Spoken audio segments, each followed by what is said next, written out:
अस्सलाम वालेकुम।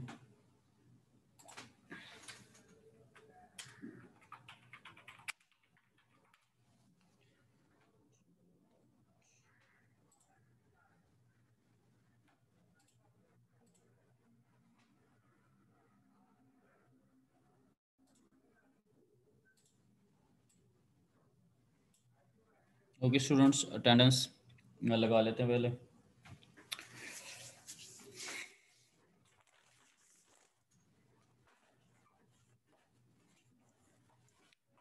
जी, अब्दुल मोईद मिर्ज़ा,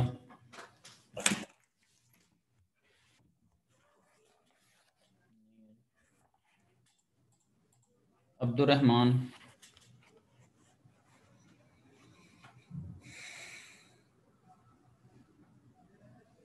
अब्दुल्ला जमशेद, जी सर। ठीक है जी, अहमद अब्दाल,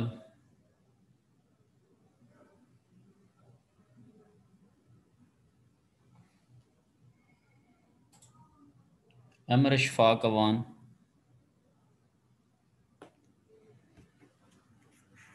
यस सर। ठीक है जी, अली सुहेल, प्रेजेंट सर। ठीक है, अरीब लुकमान, यस सर। ठीक है, दानिश कुदरतुल्लाह,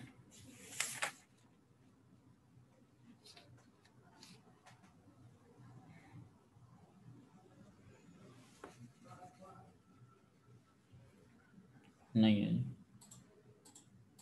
फ़हीम अफजल, प्रेजेंट सर। ठीक है,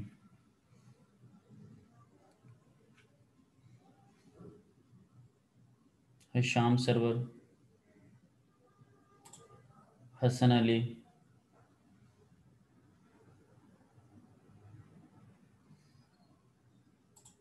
खुरम शहजाद, यस सर। ठीक, मोहम्मद अली हसन, यस सर। ठीक, मोहम्मद फारूक, यस सर। ठीक, Mohammad Hassan Siddique,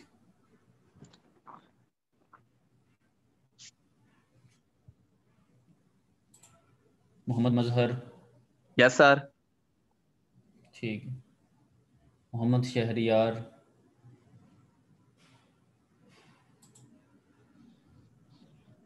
Mohammad Umar Farooq, yes sir. Mohammad Umar Hayat, yes sir. ठीक, मुजतबा आमिर,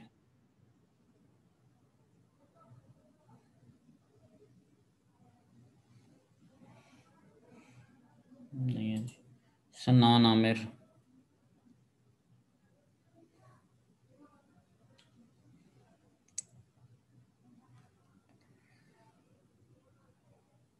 शाहजेब अहमद कुरैशी,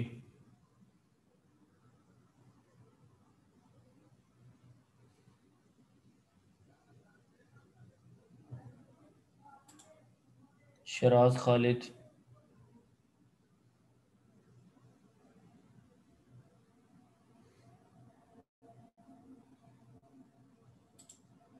सुहेल करीम बुकटी,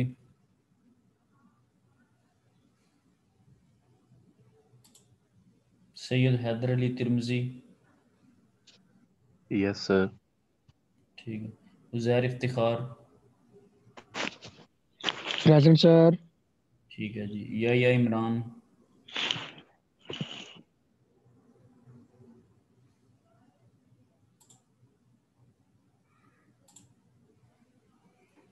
चलिए जी, किसी ने अभी लेट ज्वाइन तो नहीं किया? Yes sir, Hasan Ali. अच्छा, और कोई स्टूडेंट भी जिसने लेट ज्वाइन किया?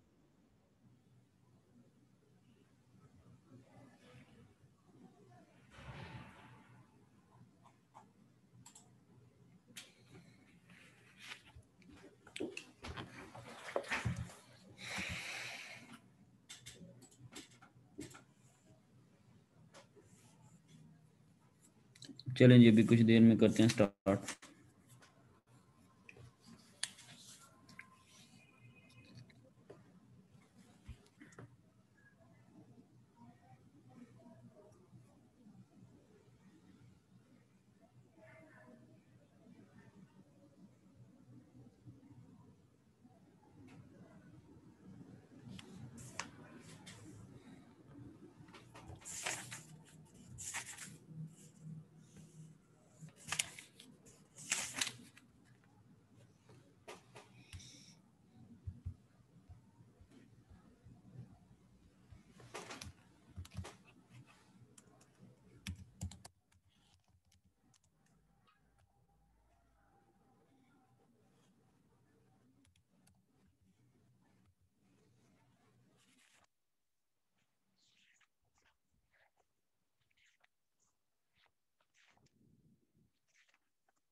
अच्छा, ये जो हम चैप्टर नंबर 5 डिस्कस कर रहे हैं ना, फोटोवोल्टेइक के ऊपर, पीवी के ऊपर या सोलर के ऊपर, इसकी एफिशिएंसी से रिलेटेड स्टार्ट में एक बात होनी थी जो कि अनइंटेंशनली स्किप हो गई, तो उस पर थोड़ा कमेंट कर लेते। इसकी एफिशिएंसी किस तरह से, क्या थ्योरी है उसके पीछे, खैर कैलकुलेशन तो नहीं है, थ्योरेटिकली उसकी एफिशिएंसी किस तरह, जिस तरह हमने विंड की थी, उसको थोड़ा डिस्कस कर लेते हैं। और ख़ास करके जो आपके पास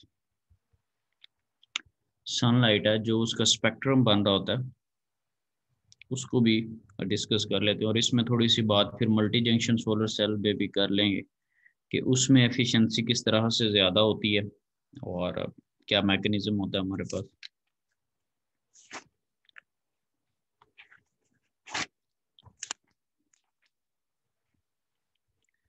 तो हमने एक चीज़, ये भी आपके सामने मैं ओपन करता हूँ।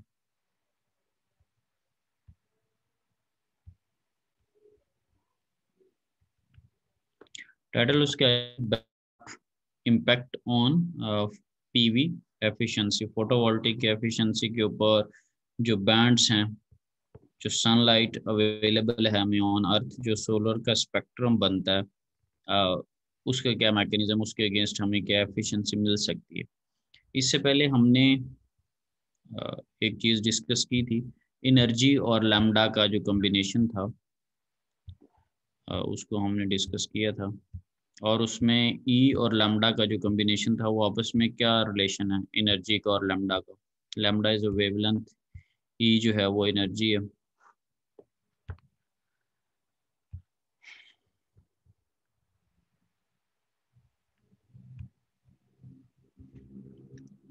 क्या रिलेशन का मतलब होता है, क्वेश्चन मार्क है और आप लोगों से पूछ रहा हूँ, या इतने बड़े अभी आप नहीं हुए कि आपको समझ नहीं आ रही।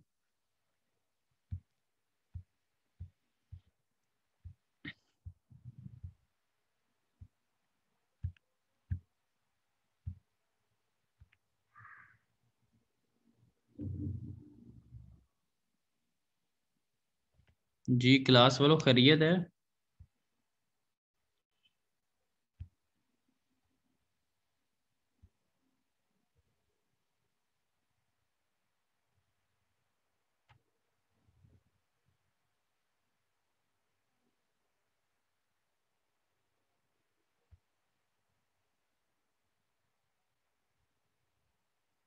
आवाज नहीं जा रही आप लोगों को?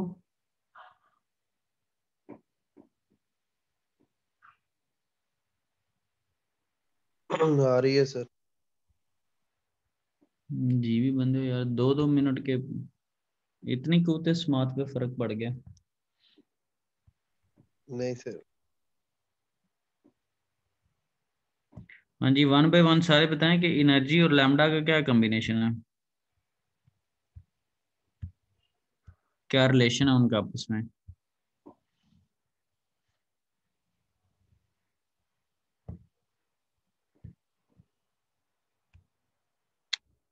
चलें भी 1 बाय 1। अब्दुल्ला जमशेद, आप बताएं जरा, एनर्जी और लैम्डा का आपस में क्या रिलेशन है। कोई एक फोटोन जो है वो कितनी लेट से एनर्जी हमें रिक्वायर होती है सिलिकॉन के केस में, बैंड गैप से रिलेटेड।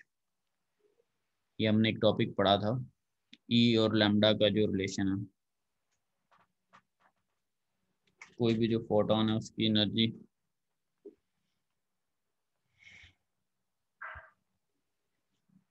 अच्छा, तो माइक ऑफ करके निकले हुए हैं। अहमद अब्दाल, आप बताएं, नहीं भी आता तो जो भी सिनेरियो है बताएं कि एक फोटोन जो एनर्जी कैरी किए हुए और जो लैम्डा जो वेवलेंथ होती है फोटोन की, उनका आपस में क्या रिलेशन है, ई और लैम्डा का।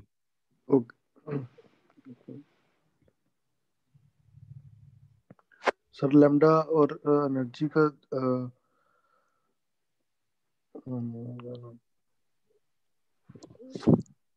सर वो दोनों का डायरेक्ट रिलेशन है, डायरेक्टली प्रोपोर्शनल होती है वेवलेंथ और एनर्जी एक दूसरे के। अच्छा जी, ये कोई कर डायरेक्ट होती है। अच्छा जी, और हाँ जी, अमर शफाक वन आप दें। Sir E is equal to H C over lambda होता है सर, तो वो लैम्डा इधर मल्टीप्लाई इधर आके मल्टीप्लाई हो जाएगा, तो वो सर उनका डायरेक्ट इक्वेशन निकलना है। डायरेक्टली हो जाए। अच्छा जी, और रीब Lukman.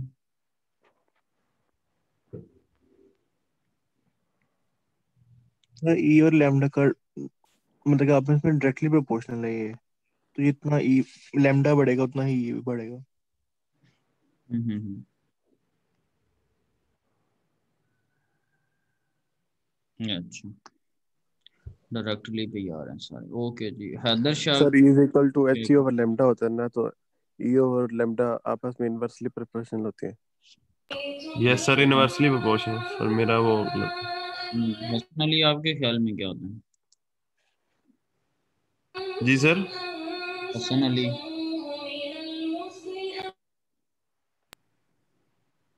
Sir inversely proportional. Formula वैसे क्या होता है जिसमें से आपने ये नतीजा निकाला है कि वो inversely? Sir E is equal to H V over lambda. Is equal to H V over lambda. H C over lambda. Mohammad Farooq,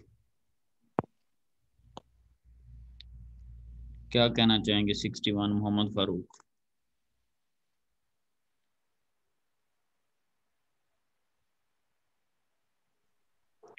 sir यही बताया कि energy is equal to H C into lambda, तो वो दो एक दूसरे के डायरेक्टली प्रोपोर्शनल है। H is equal to H C over lambda. H is equal to H C into H lambda C multiply into lambda. Lambda नहीं है, H C over lambda है। Sir E is equal to H V होता तो वो V C lambda के equal हो जाता। Sir ये इनवर्सली प्रोपोर्शनल है। मोहम्मद उमर याद का क्या कहना है जी? Sir E is equal to H C over lambda होता है ना, तो ई और लैम्डा आपस में इनवर्सली प्रोपोर्शनल है। और मुजतबा उमर का क्या ख्याल है? सर मैं उमर के साथ रहूंगा, एच सी ओवर लैम्डा। तो क्या रिलेशन क्या बना? Sir inversely proportional. Uzair Iftikhar का क्या कहना है जी? सर ये एनर्जी और वेवलेंथ आपस में इनवर्सली प्रोपोर्शनली होती हैं sir, H C over lambda. जितनी एनर्जी इंक्रीज होगी वेवलेंथ डिक्रीज होगी। जी राना यही अभी पहुंचे हैं जी, उन्होंने बड़ी सादत बख्शी है इस ग्रुप को ज्वाइन करके। राना साहब, ये एनर्जी और लैम्डा का क्या रिलेशन होता है?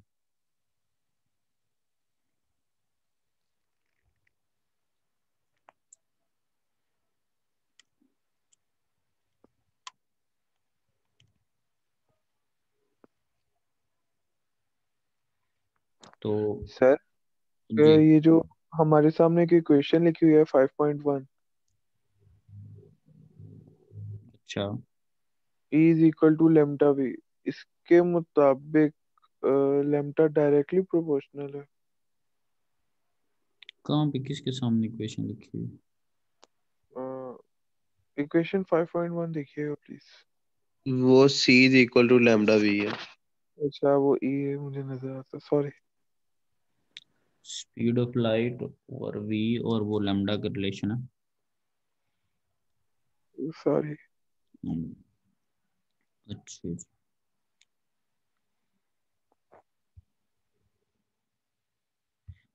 हमारे पास क्या इक्वेशन है? E is equal to H C o lambda. अच्छा, दो तीन चीज़ें हैं, आप 7th सेमेस्टर के लोग हैं। पहली बात तो ये है कि 2 ढाई मिनट बाद जाके एक फ़हीम ने रिस्पॉन्स किया है कि जी सर। मैंने कहा जी ई और लैम्डा का रिलेशन क्या है? कोई नहीं बोला।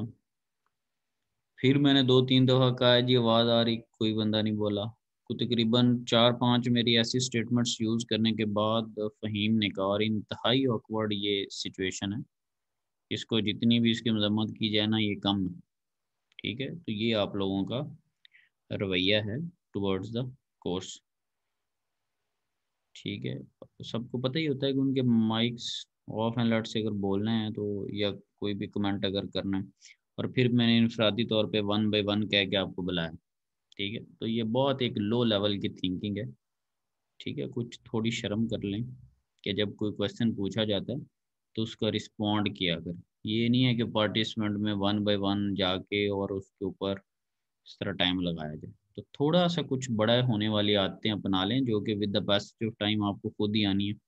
अब इस तरह ब्लाइंड लेक्चर तो नहीं मैं दे सकता कि मैं ही एक तरफ से वन एंड कम्युनिकेशन करता रहूँ। तो ये आपको खुद से मोटिवेशन होनी चाहिए, लेकिन खैर फजूल है इस पे बताना। नेक्स्ट टाइम से अगर किसी ने किया तो मैं बिल्कुल चुप करके बैक एंड पे सबकी एब्सेंट लगा के अपना लेक्चर पढ़ा के साइड पे निकल जाऊंगा। समझ रहे ना बात? तो इन एनी केस अगर मुझे कभी भी इस तरह का अब नेक्स्ट टाइम जो थोड़े लेक्चर बचे हैं उसमें अगर कोई इस तरह का बिहेवियर नजर आया, सो हमारे पास 5.2 को मैंने हाईलाइट किया हुआ है, E is equal to H V या E is equal to H C over lambda. तो एनर्जी और जो लैम्डा है उनका इनवर्स रिलेशन है। डायरेक्ट रिलेशन इस सेंस में होना था अगर E is equal to lambda into something होता। अब लैम्डा जो है वो डिनोमिनेटर में है, इनवर्स रिलेशन है। ठीक है, एनर्जी और लैम्डा का इनवर्स रिलेशन आपस में।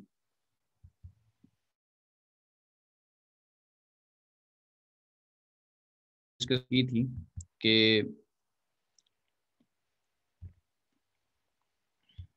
हमने एक न्यूमेरिकल डिस्कस किया था इसमें,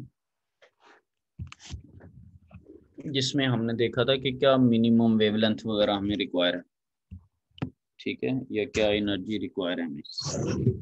तो उसको थोड़ा डिस्कस अभी मैं करता हूँ।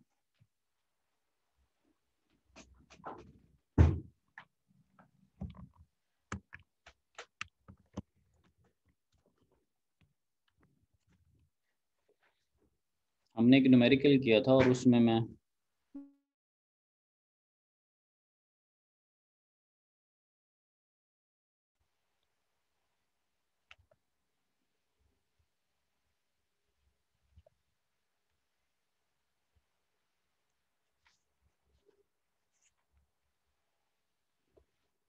जी, तो इसमें क्या लिखा हुआ है? इसमें लिखा हुआ for silicon PV cell photons with wavelength greater than 1.11 जो है वो micrometer have energy HV less than 1.12 electron volt.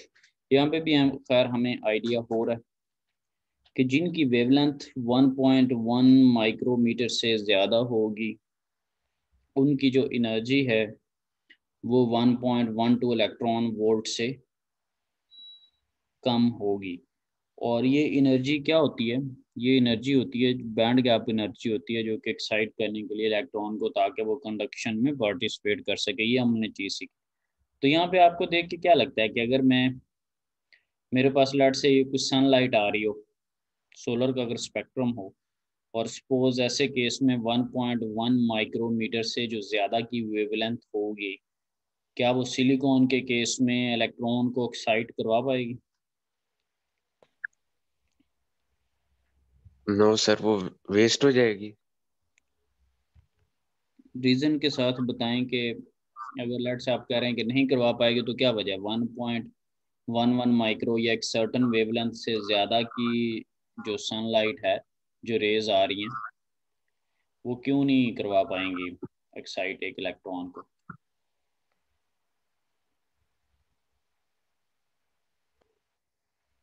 हाँ जी, बाकी में से कोई बताए क्यों नहीं एक्साइट करवा पाएगी?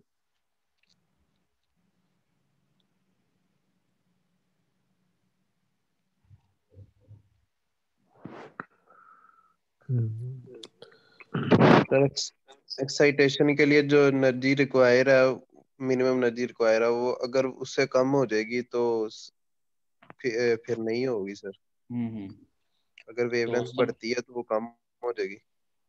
सबसे पहली बात यह है कि सपोज अगर टिपिकली इसी केस को ही हम डिस्कस किए रखें तो हमारे पास 1.12 इलेक्ट्रॉन वोल्ट रिक्वायर है मिनिमम एनर्जी, जो कि इलेक्ट्रॉन को एक्साइट करवा सके। अगर इससे कम एनर्जी होगी तो हमारे पास कंडक्शन नहीं होगी, इलेक्ट्रॉन पार्टिसिपेट नहीं करेगा।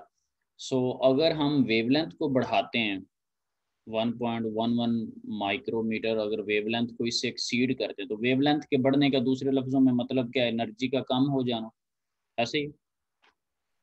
Yes sir. Yes sir. Wavelength बढ़ी, एनर्जी कम हो गई। जब एनर्जी कम हो जाएगी तो 1.11 माइक्रोमीटर से ऊपर वाली जितनी भी वेवलेंथ की रेज होंगी वो पर्टिकुलरली इस केस में हमें वो वेस्टेज नजर आएगी। ठीक है, सो अगर एक स्पेक्ट्रम है तो अभी जाके हम स्पेक्ट्रम को स्टडी कर लेते हैं, उसकी तो डिफरेंट वेवलेंथ्स होंगी, कभी क्या वैल्यूज हैं कभी क्या वैल्यूज हैं। तो इस केस के अंदर सपोज इससे ज़्यादा वाली वैल्यू हमारे लिए वो वेस्टेज है, और सपोज अगर ये वेस्टेज है तो इसने क्या उसको कहते हैं इलेक्ट्रिसिटी में जब पार्टिसिपेट नहीं करना तो फिर इसकी वजह से आउटपुट भी हमें कम मिलेगी, ये एफिशिएंसी पे भी इफेक्ट कर रही होगी। तो एक ये भी रीज़न है जिसने एफिशिएंसी पे फर्दर इफेक्ट करना है। अभी 2-3 और पैरेलल में हमने पढ़नी है, तो हम अपने मेन टॉपिक पे आ जाते हैं, band gap effect on PV efficiency. तो वेवलेंथ को और एनर्जी को हमने बड़ी डिटेल में देखा। अच्छा, एक और चीज़ उसी पे अगर कमेंट कर लो, ये तो जो लिखा हुआ उसी सेंस में मैंने कमेंट कर दिया था। इससे अगर मैं रिवर्स कमेंट करना चाहूँ, सपोज कि मैं इसको वॉइस वर्सा इसका केस ले लेता हूँ। अगर मेरे पास 1.11 माइक्रोमीटर से वेवलेंथ कम होगी तो फिर एनर्जी क्या होगी? अगर वेवलेंथ 1.1 माइक्रोमीटर से कम होगी तो एनर्जी का क्या सिनेरियो होगा? सर एनर्जी 1.12 इलेक्ट्रॉन वोल्ट से ज्यादा आएगी। एनर्जी इससे ज्यादा होगी। ज्यादा होगी, ये वाली जो चीज़ है वो आपको ज़्यादा मिलेगी।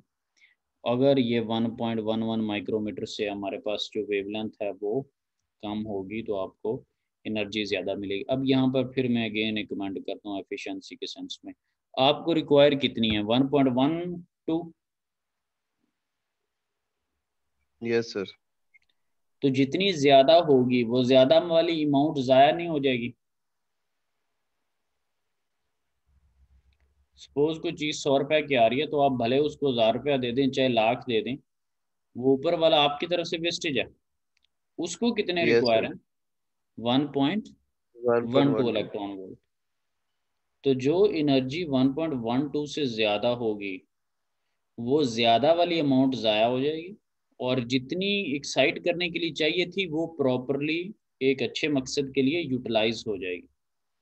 ठीक अमाउंट जो है जितनी रिक्वायर्ड है वो यूज़ हो जाएगी, और बाकी रिमेनिंग वेस्ट इस सेंस में हो जाएगी कि अगर उसे 1.12 भी मिल जाता तो उसका काम चल रहा था।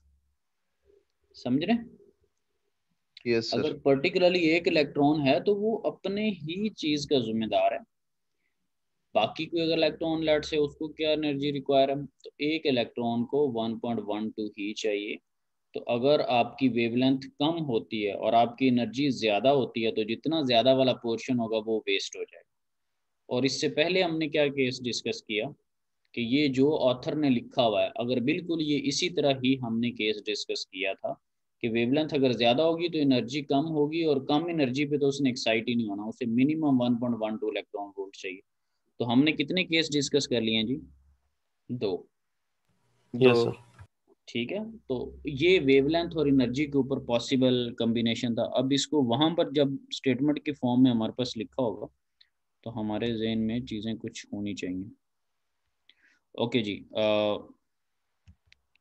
हमें जी बैंड गैप इम्पैक्ट एफ, अब इसको हम डिस्कस कर लेते हैं। इसने मुख्तलिफ चीज़ें मुख्तलिफ जगह पे लिखी हुई हैं, तो मैंने कुछ हार्ड फॉर्म में अपनी बुक पे हाईलाइट की हुई हैं चीज़ें, तो वो मैं आपके नोट्स के लिए भी साथ यहाँ पे हाईलाइट करता रहूँगा, लेकिन उसके लिए मुझे बुक की थोड़ी हेल्प लेनी पड़ेगी क्योंकि मैंने वहाँ पर चीज़ें मार्क की होती हैं कौन सी चीज़ इंपॉर्टेंट है। अच्छा, इसमें सबसे पहले तो चीज़ ये है कि सोलर के स्पेक्ट्रम को हम देख लेते हैं कि जो कि ज़मीन पे लाइट से जो चीज़ हमें अवेलेबल होती है। अब इसमें अगर हम देखें तो लिखा हुआ है the solar spectrum at A1.5 is shown in figure 5.7। ये AM 1.5 का क्या मतलब है? सर ये आर्म रेशो थी।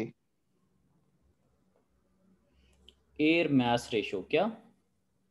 Air mass air ratio. Mass. Air mass ratio. ये जब स्टैंडर्ड हमने बातें की हैं तो उस पर मैंने आपको बताया भी था कि एयर मास रेशो होती क्या, यानी कि सूरज अगर बिल्कुल आपके सर के ऊपर हो तो उस वक्त क्या फासला बनता है, और अगर सूरज इधर उधर हो, क्योंकि जब मशरक से निकल रहा है या मगरब की तरफ गरूब हो रहा है तो वो बिल्कुल सर के ऊपर नहीं होता, उसका क्या होता है, फ़र्क होता है। Yes sir.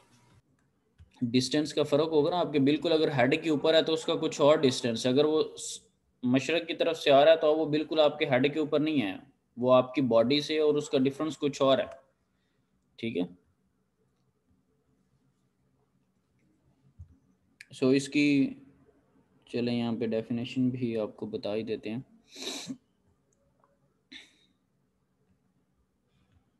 इसको हमने ज़रा स्टडी करने की कोशिश करना। The amount of solar energy reaching the ground as well as its spectral distribution depends very much on how much atmosphere it has had to pass through to get there. Let's say क्या atmosphere है, क्या relation है, किस तरह ज़मीन पे आ रही है, किसी चीज़ से टकरा के आ रही है, direct rays आ रही हैं, ठीक है, सारी चीज़ें मैटर करती हैं। So recall that the length of the path taken by the sun rays through the atmosphere to reach a spot on the ground. ये spot on the ground क्या हो सकता है, सपोज जहाँ पर हमने पैनल्स लगाए हैं या जहाँ पर हम एनालिसिस कर रहे हैं, तो ये लेंथ बड़ा मैटर करती है कि सूरज किस जगह पर है और आपका सोलर जो सेल्स पड़े हुए हैं वो किस जगह पर है, उनकी लेंथ क्या है। फासला क्योंकि बढ़ता जाएगा तो इंटेंसिटी पे फर्क पड़ेगा ना, ठीक है। तो ये किस पॉइंट पे, और divided by the path length corresponding to the sun directly overhead is called the air mass ratio. तो बात समझ रहे हैं कि सन जो आपके अगर बिल्कुल टॉप हेड पे हो तो वो वाला फासला, और अगर टॉप हेड पे बिल्कुल नहीं है, कहीं इधर उधर है, तो वो वाला फासला, उसकी जब आप रेशो लेंगे तो उसको हम क्या कहते हैं, एयर मास रेशो। और अगर ये बिल्कुल आपके हेड के ऊपर हो तो उसकी रेशो क्या होगी, 1। ठीक है, तो इसीलिए ये मैंने लास्ट टाइम भी इस पर कमेंट किया था कि ये AM का मतलब, ये एयर मास रेशो का मतलब क्या है, तो 1.5 के ऊपर एनालिसिस किया जाता है और इसीलिए आपको मोस्टली 1.5 ही नज़र आएंगे। ये क्लियर है, AM 1.5 क्या होता है? Yes yes sir. ठीक है, तो अब सोलर स्पेक्ट्रम को हम देख लेते हैं कि जो स्पेक्ट्रम हमारे पास है। अब इसमें अगर मैं देखूं तो ये वेवलेंथ्स हैं एक्स एक्सिस के ऊपर, ठीक है, और ये अगर मैं देखूं तो दैट इज रेडिएंट पावर, और ये वाट पर स्क्वायर मीटर, यानी कि 1 स्क्वायर मीटर के एरिया में कितनी मुझे पावर मिल रही है, ठीक है, और किस वेवलेंथ के क्रॉस मुझे मिल रही है। ठीक है, सो ये उसका रिलेशन है। और अब इसमें क्या, अगर आप देखें 0.1 और 0.2 वेवलेंथ के ऊपर आपको कोई भी पावर नहीं मिल रही, ऐसे ही है, आपको कोई भी पावर नहीं मिली, ग्राफ के ऊपर कोई भी वैल्यूज़ नहीं आ रही। जब आप 0.3 के करीब पहुंचे हैं तो आपको वैल्यूज़ मिल रही हैं, ग्राफ भी बना हुआ है 0.68, किसी पे आप देख रहे हैं कम हो जाती हैं वैल्यूज़, किसी पे आप देख रहे हैं ज़्यादा हो जाती हैं वैल्यूज़। अब इनको ज़रा डिस्कस भी करते हैं 1 बाय 1, इसमें काफ़ी सारी चीज़ें डिस्कस करने वाली हैं। इसमें लिखा हुआ है कि इनकी आगे क्लासिफिकेशंस है कि अल्ट्रा वायलेट जो रेज हैं वो 2% हैं टोटल जो स्पेक्ट्रम है उसके अंदर, जो विजिबल हैं वो 54% है, और जो इंफ्रारेड रेज हैं वो 44% है। ये इनकी वेवलेंथ्स के अकॉर्डिंगली डिवीजन होती है। फॉर एग्जांपल 0.0 से लेके कोई 0.4 के करीब करीब आपके पास अल्ट्रा वायलेट का रीजन है। विजिबल जो है वो 0.4 से थोड़ा सा पहले और 0.8 के थोड़ा सा बाद में विजिबल रीजन है, और 0.8 से थोड़ा सा पहले लेके ऑनवर्ड आपके पास क्या है, अल्ट्रा वायलेट। तो इनकी रेंज है, फॉर एग्जांपल इतने माइक्रोमीटर से लेके इतने माइक्रोमीटर तक अल्ट्रा वायलेट है, इतने तक विजिबल और इतने तक इंफ्रारेड है, पूरी लेबलिंग हुई हुई आपको नज़र भी आ रहा है। तो ये तो बात थी कि क्यों लिखा हुआ है ये जी 2% वो है, विजिबल ये है, 44% ये है। तो ये थोड़ा बहुत कम्बिनेशन बना के लिखा हुआ कि अगर ओवरऑल स्पेक्ट्रम को देखा जाए तो उसमें कौन कौन सी चीज़ की क्या क्या परसेंटेज है। अब इनमें हम ये भी देख रहे होंगे कि किसी सर्टन वेवलेंथ के ऊपर आपको ज़्यादा वैल्यूज़ भी मिल रही हैं और किसी वेवलेंथ के ऊपर ग्राफ पे आपको कम वैल्यूज़ भी मिली होंगी। फिर कुछ और भी लिखा हुआ है कि unavailable energy HV greater than EG 30.2%, unavailable energy भी लिखा हुआ है, ठीक है। और कुछ में लिखा हुआ है कि एनर्जी अवेलेबल 49.6%, ठीक है जी। फिर हमारे पास लिखा हुआ है कि unavailable energy HV less then EG, ठीक है। और फिर ये भी लिखा हुआ है बैंड गैप वेवलेंथ 1.11 माइक्रोमीटर, ये भी जो हम केस डिस्कस कर रहे थे कि कि मिनिमम जो वेवलेंथ रिक्वायर है वो 1.11 माइक्रो मीटर आपको चाहिए। तो एक केस के अंदर उसने देखें ग्रेटर वाला H V greater than E G, इसका मतलब क्या है कि H C over lambda greater than E G, या इस केस में क्या मतलब है कि H C over lambda less than E G. तो दोनों जो केसेस, अभी इसको और डिटेल में हम डिस्कस करते हैं, तो दोनों जो केसेस मैंने वहाँ पर आपको बताए थे कि अगर कम एनर्जी होगी तो वो भी हमारे लिए ज़ाया हो रही है, और क्योंकि कम एनर्जी होगी तो आप एक्साइट ही नहीं कर पाएंगे, और अगर ज़्यादा एनर्जी रिक्वायर होगी तो जितनी थोड़ी सी चाहिए वो तो यूज़ होगी, बाकी एक्स्ट्रा ज़ाया हो जाएगी। तो दो केस मैंने डिस्कस किए थे, उसको ज़रा और यहाँ पर डिस्कस करते हैं। अब इसमें लिखा भी होगा कि solar spectrum A1.5 showing impact of unusable energy by crystal silicon PV cells. Photons with wavelength longer than 1.11 micrometer do not have enough energy to excite the electrons. अब इन ज़रा डिस्कस करते हैं कि जो फोटॉन्स हैं जिनकी वेवलेंथ 1.1 माइक्रोमीटर से ज़्यादा है, इसका मतलब क्या है कि उनकी एनर्जी कम है, और जिसकी एनर्जी कम है वो एक्साइट ही नहीं करवा सकते। वो मैंने हाईलाइट भी किया, वो कितने परसेंट है, 20.2%। तो ये वाला केस आपके पास कि 20.2% वाला केस क्या है कि इसमें आपके पास लैम्डा ज़्यादा है और एनर्जी कम है। तो 22.2% सिलिकॉन के केस में लेट्स अगर डिस्कस करें तो यहाँ पे हमारे पास लॉसेस हो चुके हैं। फिर दोज विद शॉर्टर वेवलेंथ्स, अब शॉर्टर वेवलेंथ का क्या मतलब होता है कि उनकी एनर्जी ज़्यादा होगी, कितने से ज़्यादा होगी, 1.12 इलेक्ट्रॉन वोल्ट से। तो 1.12 तक तो इस्तेमाल हो जाएगा, और उससे ज़्यादा जो मतलब एनर्जी होगी वो आपके पास ज़ाया हो जाएगी। तो वो केस कितना, those with shorter wavelengths cannot use all of their energy। क्यों all of their energy क्यों नहीं यूज़ कर सकते, ये मैंने मिसाल दी है आपको। 1.12 से ज़्यादा जितनी भी एनर्जी होगी वो ज़ाया हो जाएगी। लट से मैंने कहा था 100 की कुछ चीज़ है, आप उसे चाहे 1000 दे दें चाहे 500 दे दें, आपकी तरफ से एक्स्ट्रा अमाउंट वेस्टेज। ठीक है जी, ओके। सो वो कितनी है, विच काउंट्स फॉर अनदर 30.2% अनअवेलेबल, ये वो सिनेरियो। तो जिनकी वेवलेंथ कम है उनके अंदर एनर्जी ज़्यादा है, लेकिन वो ज़्यादा वाली जो एनर्जी है वो आपके पास ज़ाया हो जाएगी, क्योंकि आपको 1.12 इलेक्ट्रॉन वोल्ट सिर्फ रिक्वायर है, उससे एक्स्ट्रा ज़ाया हो जाएगी। ठीक है, ये नासा के अकॉर्डिंग इन 1977 पे ये सारा टेस्टिंग करके तो ये सारी चीज़ लिखी। अब इसको हम ज़रा डिटेल में देख लेते हैं कि क्योंकि जब हमने एक थ्योरेटिकल स्टेटमेंट यूज़ करनी कितने परसेंट हमारे पास एफिशिएंसी होती है, तो उस केस में देख लेते हैं। चीज़ें यही हैं, रिपीट ही होती रहेंगी, कॉन्सेप्ट्स इंप्रूव ही होते रहेंगे। सो हमारे पास ऊपर हमें एक कम्बिनेशन मिल गया कि अल्ट्रा वायलेट कितना है, और हमारे पास इंफ्रारेड रेज कितनी है, और 54% एक पे लिखा हुआ था, एक पे 44% लिखा हुआ था, ठीक, और एक पे 2% लिखा हुआ था। तो वो सारा हमने परसेंटेज की फॉर्म में भी देखा, फिर ऊपर बाकायदा कॉलम्स बने हुए कि क्या क्या चीज़ें। ओके जी, अब इसको देख लेते हैं, वही जो दोनों तीनों केसेस हैं उनको वन बाय वन देख लेते हैं। तो हमने अभी स्टेटमेंट भी मैंने आपको दिखाया था कि मिनिमम जो एनर्जी रिक्वायर होती है वो कितनी है जी, 1.12 इलेक्ट्रॉन वोल्ट, ठीक है, और वेवलेंथ 1.11 माइक्रोमीटर्स के अकॉर्डिंगली, ठीक है। वो कह रहा है which means any energy in the solar spectrum with wavelength longer than the 1.1 micro can not send an electron into the. तो ये हमें पता है कि अगर वेवलेंथ ज़्यादा होगी, वेवलेंथ अगर ज़्यादा होगी तो आप इलेक्ट्रॉन को एक्साइट ही नहीं कर सकते, और इलेक्ट्रॉन को जब एक्साइट नहीं कर सकते तब आपकी एनर्जी जो है वो ज़ाया हो जाएगी।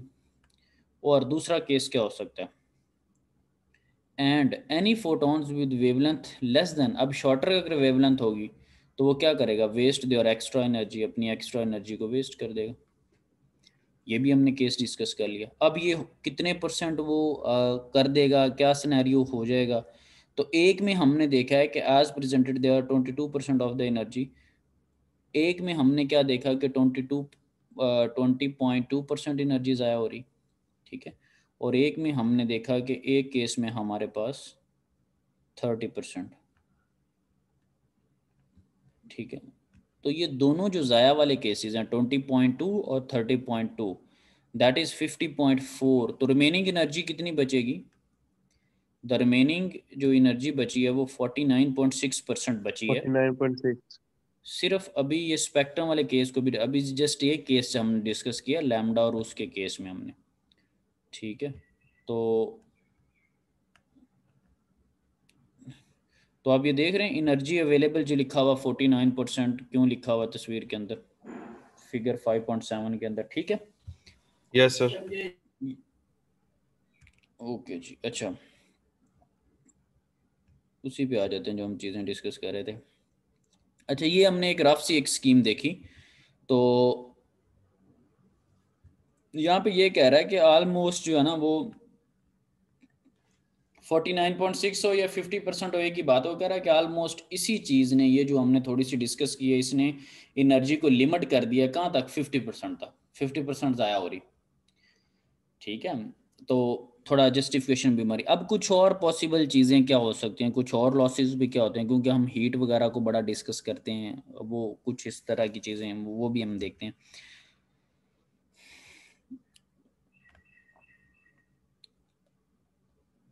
अब होता क्या है कि जब सनलाइट सेल के ऊपर पड़ती है, ठीक है, तो सेल की जो सरफेस है वो हॉट हो जाती, ठीक है, कॉन्टिन्यूसली उसके ऊपर। और हमने ये भी देखा, अभी एक न्यूमेरिकल में मैंने आपको लास्ट टाइम दिखाया था कि टेम्परेचर बढ़ने के साथ डिग्रेडेशन हो रही थी।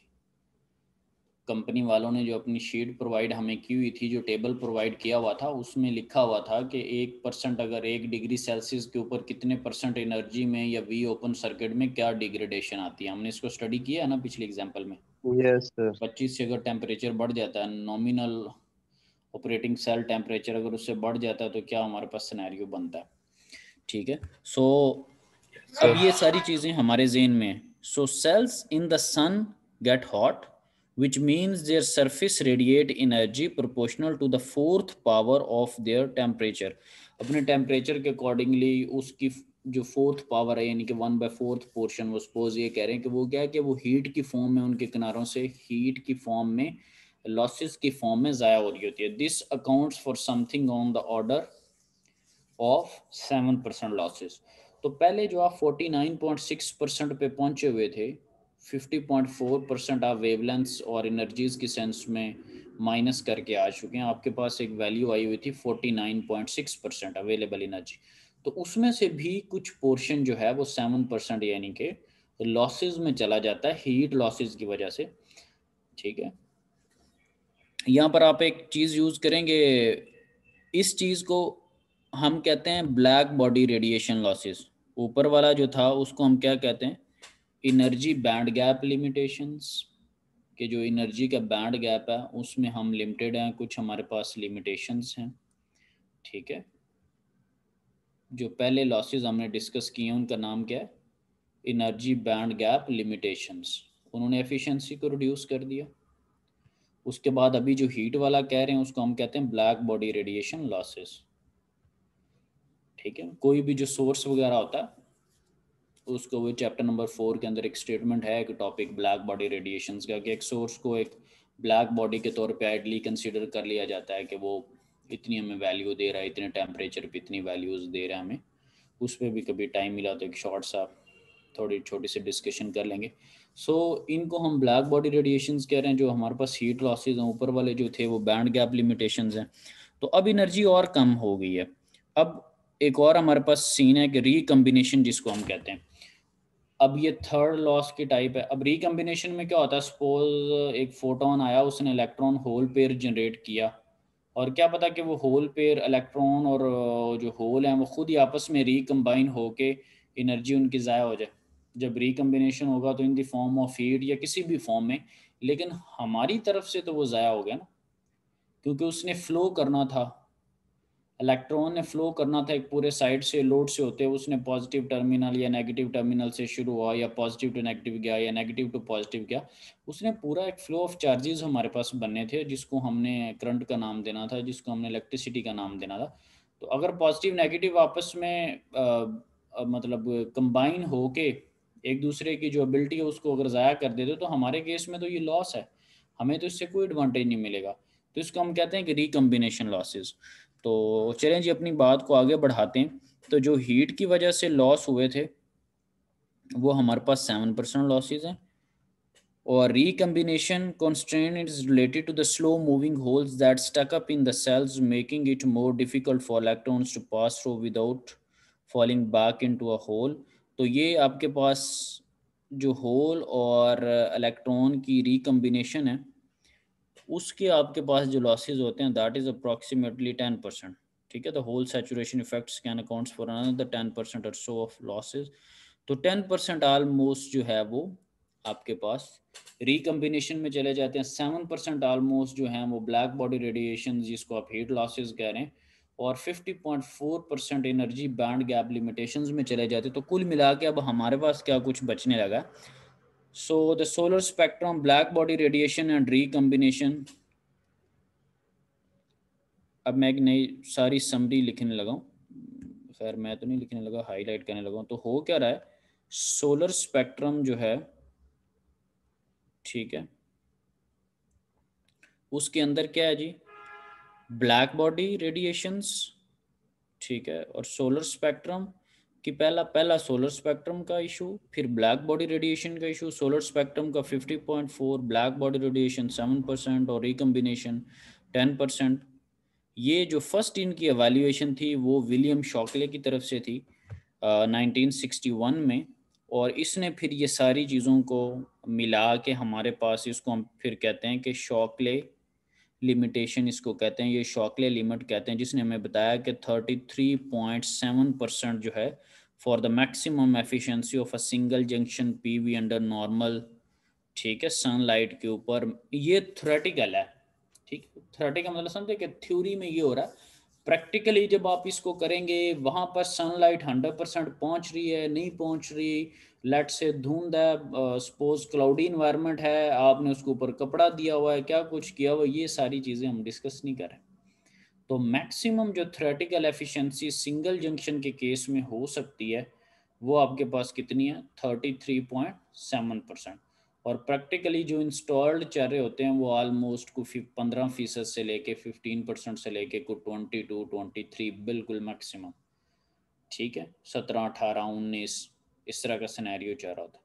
तो ये वो केस है जो कि कोट किया जाता है। अब इसमें एक जंक्शन है, इसमें क्या है, एक single junction simple cells use हुए हैं। तो यहाँ पर जो मल्टी जंक्शन सेल्स होते हैं उनके अंदर क्या होता है कि ये जो आपको अभी वेवलेंथ्स ज़ाया होती हुई नज़र आई हैं, तो उसमें अब सिंगल जंक्शन का मतलब होता है एक पीएन जंक्शन, वो एक सर्टन वेवलेंथ पे काम करेगा ना। जैसे अभी कितनी एनर्जी रिक्वायर थी, 1.12 इलेक्ट्रॉन वोल्ट ना, ठीक है, तो आप इसके साथ कोई और अगर जंक्शन मिला देते हैं, ये 1.12 पे चल रहा था, क्या पता अगले की वैल्यू लेट से 2 हो या इस तरह हो, तो वो जो थोड़ी बहुत ज़ाया हो रही थी बीच में चीज़ें, वो 2 वाला इलेक्ट्रॉन वोल्ट वाला उसको पकड़ सकता है, उसमें यूज़ हो सकते। फिर आप आगे एक थर्ड जंक्शन और लगा देते हैं, उसकी वैल्यू कुछ और है, ठीक है। तो अगर मल्टी जंक्शन पे एंड पे हम करेंगे कमेंट, तो मल्टी जंक्शन सेल्स में क्या होता है कि उसमें मल्टीपल जंक्शंस होते हैं, डिफरेंट पीएन जंक्शंस होते हैं, वो डिफरेंट वेवलेंथ्स के ऊपर ऑपरेट कर रहे होते हैं।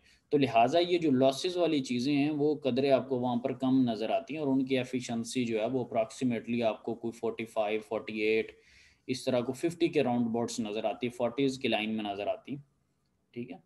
तो उसमें 3 जंक्शन सोलर सेल्स भी होते हैं, पेंटा वाले भी हैं, उससे भी ज़्यादा हैं, ठीक है, 3 जंक्शंस क्या 5 जंक्शंस क्या, उनकी एफिशिएंसी इनसे डिफरेंट है, ठीक है। तो ये सिंगल सेल के ऊपर एक maximum theoretical efficiency. I hope so कि सारी चीज़ें बहुत एक अच्छे वे में कवर होगी होंगी, ठीक है, क्लियर है जी? Yes sir. ठीक है, तो ये खैर एक थी चीज़ जो कि अनइंटेंशनली उस दिन बैंड गैप के साथ हो जानी चाहिए, खैर स्किप होगी। तो ये खैर एक हमारे पास एक था कम्बिनेशन की किस तरह से, और इसी तरह ही हमने जब बात की थी विंड की, तो उसके केस में भी हमने प्रॉपर देखा था कि हमारे पास क्या सिनेरियो होता है, क्या लिमिटेशंस हैं, क्या हमारे पास थ्योरेटिकल एफिशिएंसी आ सकती है, क्या सिनेरियो, तो उसको भी हमने डिस्कस किया था, और इसको भी चलें हमने डिस्कस कर लिया। अब होपफुली जब कोई बात करेगा कि जी 17% होती है एफिशिएंसी या 18% होती है, तो एटलीस्ट बैकएंड पे माइंड में होता है कि ओके जी चीज़ें क्या बीच में इफेक्ट कर रही होंगी कि या क्या क्या इश्यूज, पॉसिबल इश्यूज हो सकते हैं हमारे पास। और जो दूसरी मैं बात कर रहा था कि सनलाइट किस तरह से आ रही, उनका भी बड़ा इसमें एक रोल होता है। उसको मैं वो भी चले कमेंट हुआ तो मैं आपको 4th चैप्टर में से उसको सर्च करके थोड़ा सा उसके ऊपर कमेंट कर देता हूँ।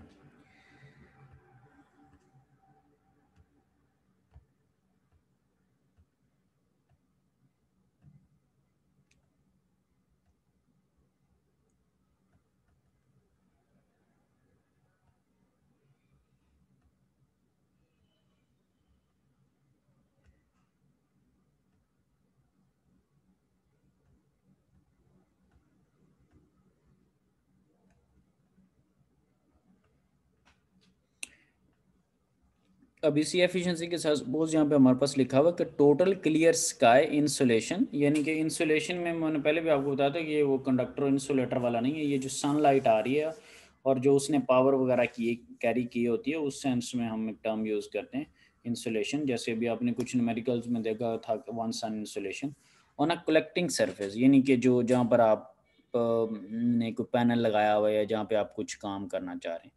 तो सपोज एक मेरे पास आ जाती है direct beam radiation, direct sunlight आ रही है जी विदाउट एनी इफेक्ट।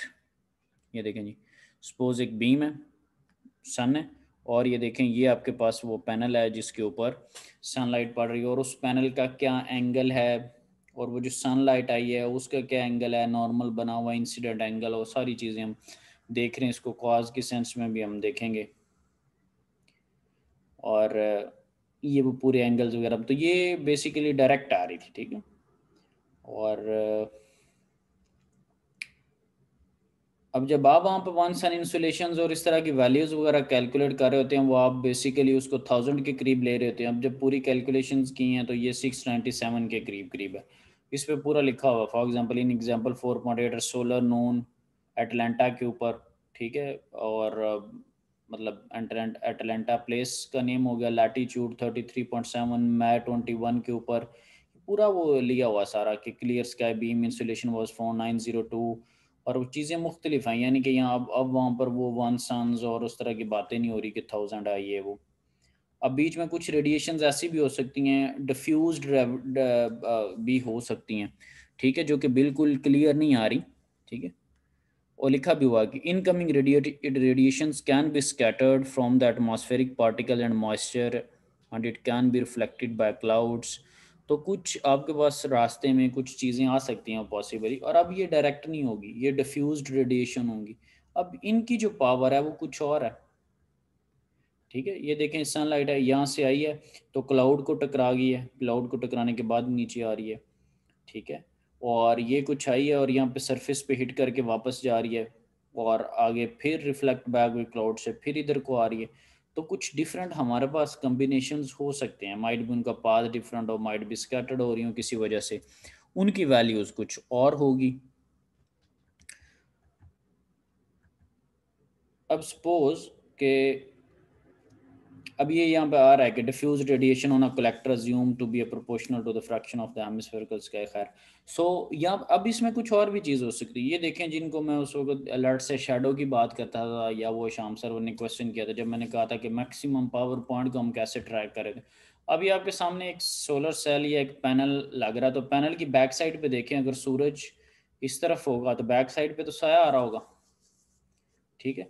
सो या इसको अगर जिस पोजीशन पे आपने रखा हुआ, इसको आप सनलाइट को सन को इसके राइट साइड पे ले आए, तो राइट साइड पे तो वो फुली उसके ऊपर कांटेक्ट ही नहीं कर रहा होगा। ये सन अगर थोड़ा लेफ्ट साइड की तरफ रहेगा तो ऐसे फील होगा कि ये फुली उसका फेस उसकी तरफ है। तो खैर इनकी भी कुछ वैल्यूज, अब डिफरेंट रिजल्ट्स आएंगे। इसी तरह रिफ्लेक्टेड रेज हैं जो कि रिफ्लेक्ट बैक होके आ रही हैं। अब ये वो खैर डिफ्यूज से थोड़ा डिफरेंट यहाँ पे टकराई है, और यहाँ पे आगे मल्टीपल पोर्शंस में चली गई हैं, कुछ सीधी आ रही हैं, कुछ डिफ्यूज्ड हो गई हैं, और हमारे पास जो फर्दर है डिफरेंट सिनेरियो है। इसमें क्या है कि ज़मीन पर हिट कर गई और ज़मीन पे हिट करने के बाद जो है वो जाके सोलर पैनल के ऊपर इन्होंने करना है। तो ये सारी इस तरह की डिफरेंट ये जो मैंने आपसे बातें कर रहा हूँ क्लाउड्स की, लेट से उसमें फोग है, लेट से नीचे आइस या इस तरह का बर्फ वगैरह पड़ी हुई है या उस तरह से, तो वो सूरज जब बाहर आता है आपको तब पूरा चमक रहा था, कहीं शीशे पे पड़ रहा हो वहाँ से भी आपको चमक फील। तो ये प्रैक्टिकली सारी चीज़ें हो सकती हैं। अब क्या इनका किसी को आइडिया होगा कि ये चीज़ें डिस्कस करनी है या ये जी शौकले के अंदर लिखनी है? ये नहीं है, ये कुछ प्रैक्टिकल चीज़ें होती हैं। इसलिए थ्योरेटिकल जो एफिशिएंसी होती है वो बिल्कुल एक हमारे पास एक डिफरेंट चीज़ होती है। और दूसरी, अब ये देखें इसने कैलकुलेशंस की हैं, तो जो इसके पास डायरेक्ट रेडिएशंस और जो डिफ्यूज्ड बीम और डायरेक्ट बीम्स वगैरह आ रही थी, उनकी वैल्यूज़ आप देखें कि डायरेक्ट वाले की 697, फिर 88, फिर 38, तो ओवरऑल आपको 823 मिला। ठीक है, अब इसमें इन तीनों का, अब जिसने लेट से ये टॉपिक नहीं पढ़ा या सपोज उसके जहन में ये नहीं है, उसके लिए तो वन सन इंसुलेशन और बिल्कुल 100% चीज़ें, तो चीज़ें इफेक्ट कर रही होती हैं, उनकी वैल्यूज़ जो होती हैं वो डिफरेंट होती हैं। ठीक है, सो ये देखने की ज़रूरत है कि हमारे पास यानी कि क्या क्या पोर्शंस हैं। ठीक है, तो ये इस तरह की चीज़ें भी प्रैक्टिकली एफिशिएंसी के ऊपर रोल प्ले कर रही होती हैं। ठीक है, और लेट से अगर किसी ने प्रोजेक्ट में या कहीं पे कोई डेटा वगैरह यूज़ करना, तो वेबसाइट्स के ऊपर ये फॉर एग्जांपल कहीं का पड़ा हुआ ना, तो ये जनवरी, फरवरी, मार्च, अप्रैल के अकॉर्डिंगली ये पूरी शीट पड़ी हुई, किसमें क्या एंगल था, क्या पावर थी, क्या मतलब किसी पर्टिकुलर एरिया पे लिया गया, क्या नहीं लिया गया, सारी चीज़ें हमारे पास जो डेटा के अंदर अवेलेबल होती हैं। अब यहाँ से ही फिर वो एक चीज़ आ जाती है कि यार इसको मैं घुमा लूँ, और अभी आपके सामने ये फिगर आ रही ना 4.27, तो ये फिगर आपको क्लियरली बता रही है कि अगर आप इन पैनल्स को नहीं घुमाते, तो आपका क्या ख्याल है कि सूरज जब सुबह तुलू होता है और शाम को गुरूब होता है, तो क्या हर वक्त इसके फेस के ऊपर बिल्कुल सही पड़ रहा होगा? मेरा नहीं ख्याल। कभी साया भी बन रहा होगा, कभी एक बिल्कुल एक साइड से इसके ऊपर सनलाइट आ, कभी क्या हो रहा होगा। तो फिर यहाँ पे फिर प्रोजेक्ट्स आगे फर्दर रोल प्ले करते हैं कि यार हम इसकी सोलर ट्रैकिंग करवा लें, फिर कोई 2 एक्सिस पे काम कर रहा है, कोई किसी और एक्सिस पे काम कर रहा है, फिर आगे टेक्निक्स आ जाती हैं, इनके अंदर मोटर्स लगा लें, इनको घुमा लें, इनके ऊपर LDR सेंसर दिस दैट। तो ये सारी फिर कोशिश ये होती है कि सनलाइट जो है उसका कम्बिनेशन हमेशा बिल्कुल 90 के एंगल पे हमें वो मिलता रहे, बिल्कुल हमारे पैनल के ऊपर फेस उसका उस तरफ हो, तो फिर डिफरेंट चीज़ें जो हैं वो जन्म लेती हैं।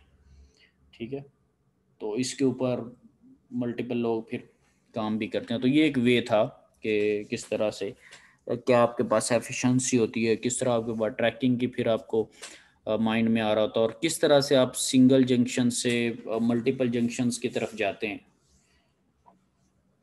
और मल्टीपल की एफिशिएंसी भी ज़्यादा है, और फिर आप कंसंट्रेटेड फोटोवोल्टिक की तरफ भी चले जाते हैं कि एफिशिएंसी को बढ़ाने के लिए आप जो है वो कोई लेंसेज वगैरह यूज़ करें, कोई मिरर्स यूज़ करें, कुछ डिफरेंट कम्बिनेशंस यूज़ करें कि आप सनलाइट को एक पॉइंट पे कंसंट्रेट कर लेते हैं। वो एक डिफरेंट पूरी फील्ड है, कंसंट्रेटेड फोटोवोल्टिक CPV। ठीक है, या तो उसके लिए हम multi junction solar cells use कर लेते हैं, ट्रैकिंग भी कर लेते हैं। तो ये मुख्तलिफ चीज़ें हैं जो कि हमारे माइंड में एक बिल्कुल सादा चीज़ पढ़ के ये आगे फ्यूचर वाली चीज़ें हैं। और ये जो मैं आपको कंसंट्रेटेड वगैरह की बात कर रहा हूँ या ट्रैकिंग की बात कर रहा हूँ या मल्टी जंक्शंस की, तो ये नई चीज़ें बिल्कुल भी नहीं है। इस पे एक अरसा दराज से काम हो रहा है, और इसके ऊपर आपके पास कंसंट्रेटेड फोटोवोल्टिक के ऊपर या मल्टी जंक्शंस के ऊपर ठीक ठाक सोलर पार्क इंस्टॉल्ड हैं। जैसे मैंने आपको सिंगल जंक्शन का दिखाया था, just go on the Google और आप उस पर CPV पे देखें तो आपको बेतहाशा कंसंट्रेटेड के ऊपर काम मिलेगा। ठीक है, तो ये सारी चीज़ें यानी कि it feels like a latest, जो इसमें न्यू आता है उसको ये महसूस होता है कि लेटेस्ट हैं, लेकिन ये इंस्टॉल्ड हैं, चल रही हैं सारी रनिंग कंडीशंस में। लेकिन चूँकि हमने बिगनर के तौर पे जब चैप्टर नंबर 5 पढ़ा और उसके अंदर हमने छोटी मोटी चीज़ें जब उसको स्टडी करना शुरू किया फ्रॉम द बेसिक लेवल, तो अब हमारी जो मेंटालिटी है वो थोड़ी ब्रॉड होनी शुरू हुई है कि उससे हट कर भी बहुत सारी चीज़ें अब हमने वक्तन फ़वक्तन इन सारी चीज़ों को टच करना है। कभी ये सनलाइट के ऊपर जैसे स्कैटर्ड वगैरह वाले ये कम्बिनेशन पढ़ लिया, अब एक आगे कंसंट्रेटेड पे कहीं चले जाएंगे, या दूसरी चीज़ ये होती है कि ये सारा हमने DC पढ़ा है। अगर हम इसके साथ इन्वर्टर लगाएं और हम इसका एसी कम्बिनेशन लें, जो कि घरों में सारी अप्लायंसेस एसी हैं, या वापडा के साथ अगर हम किसी कॉन्ट्रैक्ट मिलर से जाते हैं जो कि एसी ही प्रोवाइड कर रहा है और हमारे घरों में भी एसी अप्लायंसेस हैं सारी, तो अगर हमने इन्वर्टर लगा के वहाँ पे यूज़ करना हो, क्योंकि डीसी के लिए तो फिर बहुत सारे क्वेश्चंस हैं कि जी चीज़ें चेंज करें या कुछ भी, तो अब इन्वर्टर की सेंस में अगर हम जाते हैं या वापडा के साथ हम कम्बिनेशन करते हैं, 2 वे मीटरिंग करते हैं जिसको नेट मीटरिंग कहते हैं, अगेन इस पे भी काम हो रहा है, कुछ कंपनीज हैं जिनको लाइसेंस मिला हुआ है। तो ये सारी चीज़ें, और फिर वो कंपनीज टेस्ट करती हैं कि इसकी टोटल हार्मोनिक डिस्टॉर्शन कितनी है, ये फैक्टर कितना है, वो फैक्टर कितना है, वो जो टॉपिक पढ़ाया था उसके पीछे भी कोई ना कोई पर्पज़ था, तो वो फिर सारी चीज़ें चेक। तो अब हमने एक ब्रॉडर स्पेक्ट्रम की तरफ जाना है, अब थोड़ी थोड़ी ऐसी चीज़ें हम पकड़ के पढ़ा करेंगे जो कि ऑन गोइंग ट्रेंड्स हैं या जो चीज़ें चल रही हैं या जो इस फील्ड के अंदर जो लेटेस्ट हमारे पास चीज़ें होंगी। ठीक है जी, क्लियर है, ज़हन थोड़ा बड़ा बड़ा हो गया, फील हो रहा है कि हम बहुत सारा इल्म आने वाला है या आ रहा है आहिस्ता आहिस्ता। Yes sir. ठीक है, तो अब छोटे लेवल से हमने अपने स्पेक्ट्रम को थोड़ा ब्रॉड करना है कि ये ऑन गोइंग जो ट्रेंड्स हैं, ये इस तरह की जो चीज़ें हैं उनको हमने किस तरह से टैकल करना है।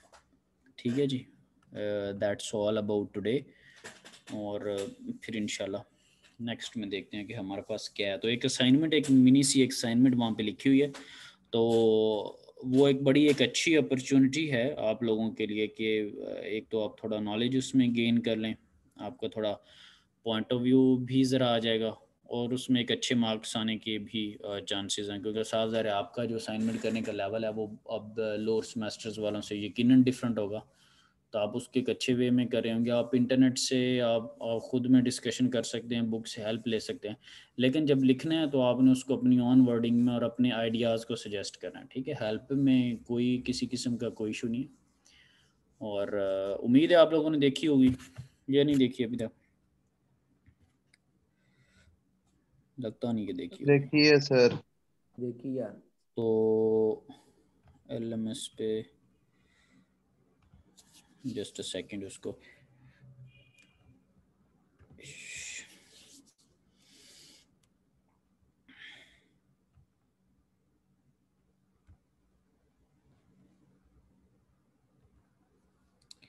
तो इस पे अब ये लिखा हुआ ना, डिस्कस द इम्पैक्ट ऑफ, ये आप लोगों का या एक मिनट ज़रा,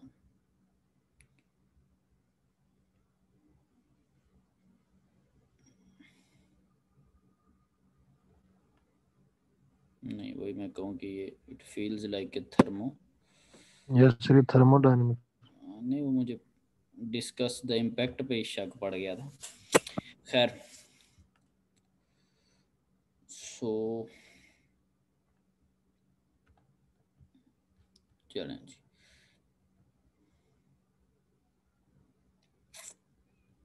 अच्छा जी, ये है कि रिलेट, अच्छा इसमें 2-3 चीज़ें हैं। सबसे पहली बात तो ये है कि थोड़ा सा आप टर्म रिलेट को देख लें कि नहीं कि रिलेट का क्या मीनिंग है, आप किस तरह चीज़ों को रिलेट करते हैं। ठीक है, फिर नेक्स्ट में आपके पास सोसाइटी के पॉइंट ऑफ व्यू से है कि उसका सोशल इम्पैक्ट क्या है, सोसाइटी क्या उसका इम्पैक्ट लेती है। लेट से किसी जगह पे मैं सोलर या विंड या इस तरह की चीज़ लेके जाता हूँ, तो सोसाइटी का क्या उसके बारे में रिएक्शन अडॉप्ट करती है नहीं करती। ये खैर सिर्फ मेरी बात पे नहीं रहना, वंस यू विल स्टडी आपको इस तरह की चीज़ें मिलेंगी कि क्या क्या मतलब सोसाइटी की क्या अप्रोच है, किस तरह की चीज़ें हैं, तो आपको वो वाले फैक्टर नजर आएंगे। फिर डेफिनेट सी बात है उनका सेहत के ऊपर, हेल्थ के ऊपर क्या इफ़ेक्ट्स है, हेल्थ इन्वायरमेंट के ऊपर ठीक हैं नहीं है, जो अगर इंडस्ट्री लग रही है या कुछ भी जो चीज़ है उससे रिलेटेड। फॉर एग्जांपल जैसे न्यूक्लियर को डिस्कस करें तो उसका सबको आइडिया है कि क्या कम्बिनेशंस हो सकते हैं हमारे पास या क्या पॉसिबल इश्यूज हो सकते हैं। सेफ्टी के ऊपर, हेल्थ एंड सेफ्टी के ऊपर क्या क्या है, और इसके साथ अदर रेलिवेंट जो इश्यूज हैं related to the renewable energy solutions. जब आप कोई रिन्यूएबल एनर्जी सॉल्यूशन दे रहे हैं, सोसाइटी, सेहत, सेफ्टी, सारी ये चीज़ें और जो भी और पॉसिबल प्रॉब्लम्स हैं वो इसके साथ किस तरह आप रिलेट कर सकते हैं, क्या क्या प्रॉब्लम्स आपको फेस करना पड़ सकती हैं, क्या कुछ हो सकता है। तो एक बहुत बिल्कुल एक ब्रॉड स्पेक्ट्रम के अंदर हमने चीज़ों को रिलेट करना है। अच्छा, फिर आप लोगों के लिए कुछ मैंने यहाँ पर इसी में ही ये वीक 12 के अंदर ही ना ये मैंने लिखा हुआ helping material for assignment based on CLO5 and PLO6 the engineer and society. तो अगर आप इसको सर्च करें ना कि PLO6, क्योंकि CLO तो हमारी कोर्स का लर्निंग आउटकम है ना, ये तो अब किसी को नहीं पता कि CLO5 क्या है। PLO जो 6 है वो आपको पता है कि आपकी इंजीनियरिंग के कितने PLOs हैं वैसे OB के मुताबिक, आउटकम बेस्ड एजुकेशन के अकॉर्डिंगली 12 PLOs हैं, ठीक है। प्रोग्राम लर्निंग आउटकम्स जो हैं वो आपके पास 12 हैं। तो ये जो 6 नंबर है द इंजीनियर एंड सोसाइटी, उसको हमने जो है वो हिट किया है। तो अगर आप इसको PLO6 the engineer and society लिख के सर्च करें, PLO6 OB, ठीक है जी, द इंजीनियर एंड, तो आपके सामने एक पूरी वर्डिंग आएगी कि इसको वहाँ पर कैसे बयान किया गया। वहाँ पे भी आपके सामने कुछ ना कुछ आएगा कि अच्छा यार हमारा स्कोप किस तरफ रहेगा, हमने क्या क्या चीज़ें इसमें एड्रेस करनी होती हैं। फिर एक मेरी स्टेटमेंट है जो कि यहाँ पर लिखी हुई है, ठीक है, और आपकी ये as it is course outline से ही मैंने स्टेटमेंट वहाँ पर लिखी है, ठीक है। तो ये कुछ चीज़ें हैं जो कि आपकी हेल्प करेंगे। हेल्पिंग मटेरियल में आप जाएंगे तो इसके अंदर मैंने 4-5 पेपर्स जो थे जो लास्ट टाइम डाउनलोड किए थे वो इनके अंदर आपके पास पड़े हुए। तो ये नहीं है कि एज इट इज़ ये लिख देना, ये जस्ट एक आपको एक मोटिवेट करने के लिए। फॉर एग्जांपल को कहता है सर जी क्या लिख रहे हैं, वो तो डाटा ही नहीं है सर जी, अब आपका इल्म और हमारा इल्म, ये सारी जुगाड़ को रिड्यूस करने के लिए और बेहतर चीज़ों को सामने लाने के लिए सारे इस तरह के जो इश्यूज़ के पता नहीं क्या हो गया, तो ये सिर्फ थोड़ा बताने के लिए कि हमारे पास कुछ पॉसिबल चीज़ें हो सकती हैं, तो इनको वो पढ़ेंगे। अब लेट से यहाँ पे लिखा हुआ social and political impact of renewable energy, let से कोई एक पेपर का नाम है ये, खैर जैसे मैंने डाउनलोड किए वैसे ही। Social acceptance of wind energy development and planning in rural, वहाँ पे जाते हैं वो क्या मतलब होता है नहीं होती चीज़, ठीक है, सही है ना। यहाँ पे तो कोई फतवा भी नहीं लग सकता, लेकिन कई जगह पे वैसा भी कोई इशू आ जाता है, ठीक है। कोई आप काम करना चाह रहे हैं उसके ऊपर कोई एलिगेशंस आ सकता है, कानूनी इशू आ सकता है, आपको रिलीजियस का इशू आ सकता है, आपको इलाकाई प्रॉब्लम आ सकता है। फॉर एग्जांपल जैसे कुछ डैम्स के अंदर हमारे पास डिफरेंट स्टोरीज हैं कि किसी जगह पे कुछ बनने लगा तो वहाँ पे ये हर्डल आ गई, ठीक है, या कोई प्रोडक्ट आती है तो उसकी सेंस में कोई हर्डल आ जाती, तो डिफरेंट कोई ना कोई चीज़ें हो सकती है, खैर सोसाइटी का एक पॉइंट ऑफ व्यू। तो ये एक ओवरऑल आपको एक तो ये नहीं है कि सिर्फ ये 3-4 चीज़ें, या आप कहें कि सर आपने वहाँ पर वो अपलोड किया हुआ था तो इसलिए हमने ये काम कर दिया। तो ये आपको आइडिया देने के लिए कि चीज़ें होती क्या हैं, आप बिल्कुल अपने जहन को बिल्कुल साफ़ सुथरा करके तो चीज़ों को थोड़ा सा देखें, और फिर आपने जस्ट इसको हार्डली 3 to 5 पेजेस, चाहे इसको 3 पेजेस पे लिख लें और एक अच्छे वे में इसको आपने लिख लेना, ठीक है। तो फिर उसकी सबमिशन तो खैर आप LMS पे करवा सकते हैं, फिर मैं देख लूँगा कि उसके टर्निटिन पे सबमिशन करवानी है या क्या करना है। तो खैर एट द टाइम बीइंग इसकी LMS पे सबमिट करवाने की जो है वो, यानी कि आपके पास राइट्स हैं, यू कैन सबमिट 15 जनवरी तक, ठीक है। इस पे कोई किसी किस्म का इशू तो नहीं। ऐसी ही एक मैं और असाइनमेंट दूंगा, जिस तरह ये बिल्कुल सिंपल है, कोई इसमें डिफ़िकल्ट इश्यूज़ नहीं है, इस तरह के एक और दूंगा। 10 नंबर की ये असाइनमेंट है जो अभी हम डिस्कस कर रहे हैं, 10 की एक और असाइनमेंट दे दूंगा और एक सोलर के ऊपर क्विज़ ले लूँगा। तो यूँ हमारी 6 असेसमेंट मुकम्मल होंगी, और कोर्स आउटलाइन में भी मैंने ऐसा ही एड्रेस किया हुआ है, ठीक है। तो ये हमारी एक प्लानिंग होगी। तो इंशाल्लाह दोनों असाइनमेंट्स में ये, अब इसका अब असाइनमेंट का अगर आप स्कोप देखें ना तो ये बिल्कुल एक मुख्तलिफ है, जो हम चीज़ें पढ़ रहे हैं उससे रिलेटेड भी है, और अगर इसको डिफरेंट देखें तो डिफरेंट भी है, सेम देखें तो सेम भी है, लेकिन ये इसका जो लेवल है वो बिल्कुल एक डिफरेंट है, स्पेक्ट्रम इसका ब्रॉड है। हम अपने जेन को अब किसी और वे में लेके जा रहे हैं एज एन इनोवेशन, या आप उसको एक इनोवेटरी आइडिया के तौर पे, या आप अपना एंटरप्रेन्योरशिप के तौर पे जब आप किसी चीज़ को लगा रहे हैं तो वहाँ पे आपको क्या क्या इश्यूज़ या क्या क्या इश्यूज़ हो सकते हैं। तो ये बिल्कुल एक कुछ डिफरेंट चीज़ें, ठीक है। तो इस तरह ग्रेड पॉइंट ऑफ व्यू से भी रीजनेबल चीज़ें हो जाएंगी, नॉलेज पॉइंट ऑफ व्यू से भी डिफरेंट हो जाएंगी, सारे एस्पेक्ट्स इसमें एड्रेस हो रहे हैं, ठीक है। कोई कंफ्यूजन वगैरह तो नहीं है? No sir. Everything no is sir. Clear? Yes sir. Yes sir. दिलो दिमाग दोनों पॉइंट्स क्लियर? Yes sir. चलो चलें जी, ठीक है, हैव अ गुड टाइम। और किसी की कोई लेट को आया हो या इस तरह का कुछ कोई scene? Yes sir. Sir attendance Danish Qudratullah भी पहुंचे हैं। अहमद अब्दाल की तो लगा दी थी। Yes thank you sir. Danish आप क्यों लेट आते हैं? सर पिछले वीक मैं यहाँ पे था नहीं तो वो ले नहीं पाया, तो इस वीक आंख नहीं खुली सुबह मेरी, मैंने 8:30 बजे ज्वाइन किया था लेक्चर। नहीं, सुबह वाले लेक्चर का तो एक ही वजह हो सकती है, आंख वाली हो सकती है। अच्छा जी, खैर। सर इस वाले लेक्चर में आंख नहीं खुली, सुबह 8:30 बजे मैंने ज्वाइन किया लेक्चर। अच्छा जी, और कोई जी स्टूडेंट? चलें जी, इन दोनों की मैं दानिश और अहमद अब्दाल की तो लगा दी थी, दानिश की भी अटेंडेंस लगा देता हूँ। ठीक है जी class, thank you very much. Allah हाफिज़। सर अल्लाह हाफिज़। अल्लाह हाफिज़।